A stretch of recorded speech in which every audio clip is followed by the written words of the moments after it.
Today's video, ayan, gagawa ako ng Pobre Kama.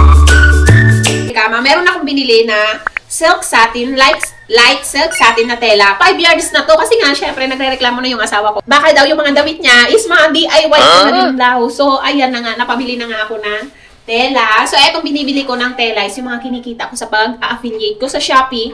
Hindi siya ganun kalakihan, pero okay na kapag, halimbawa, may gusto akong gawin, may gusto akong tahiin, ganyan. So, kasi maraming reviews na yung mga silk satin na mga bedsheet, bed pillows, ganyan, yung mga punda na maganda daw sa skin natin, sa hair natin, ganyan. So, ayan, napabili na nga ako. And parang yung color niya is mustard color. And ayan, kadarating lang din itong sinulit na in-order ko. Ngayon lang talaga dumating. So, ngayon ko lang masisimulan ito. 5 yards yung binili ko. Hima ko talaga naman, hindi pa maayos yung pakiramdam ko.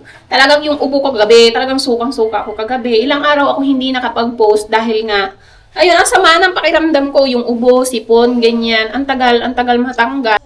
Hanggang ngayon nga, kung maririnig nyo, yung boses ko talaga is iba pa rin. So, ayun si Bibi. Magaling na siya ngayon. Hi, Bibi! Can you say hi? Can you say hi, Bibi? Zoe? Hi! So, ayan nga, sisimulan ko ng itong tela na to. Sisimulan ko na siyang igupitin. And, syempre, alam ko na rin yung size ng higaan namin. So, mabilis. Natako si Mama. Hali. Ayoko.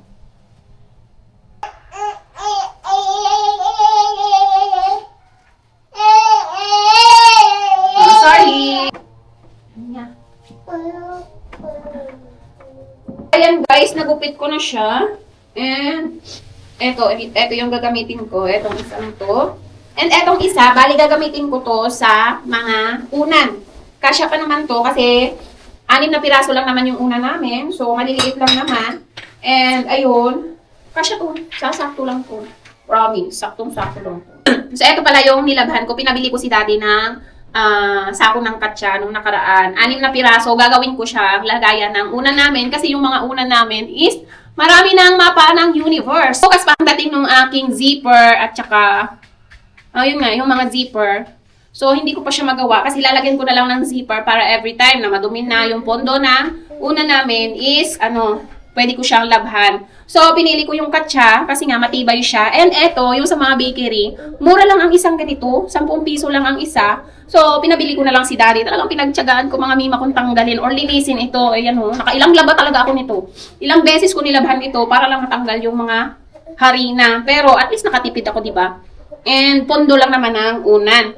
So ngayon, eto, di ba? Mukhang yayamanin, mukhang gold yung aming bedsheet. Nakakain na rin si Baby.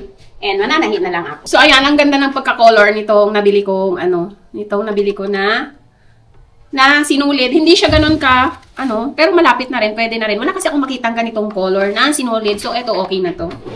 Ano yan? Makain ko na si Mama. Na.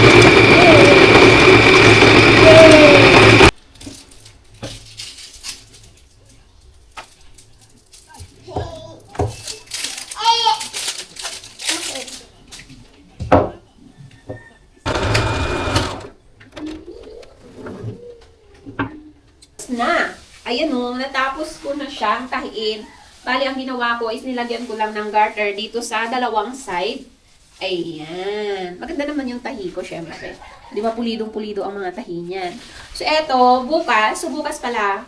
So, eto pala, akala ko hindi kasya. Kasi kung iisipin ko, kung tatansyahin ko, bakit para akong maliit? So, umakyat ako sa taas, and yun nga, kasya naman pala. So, ibig sabihin, maliit lang talaga yung kama namin.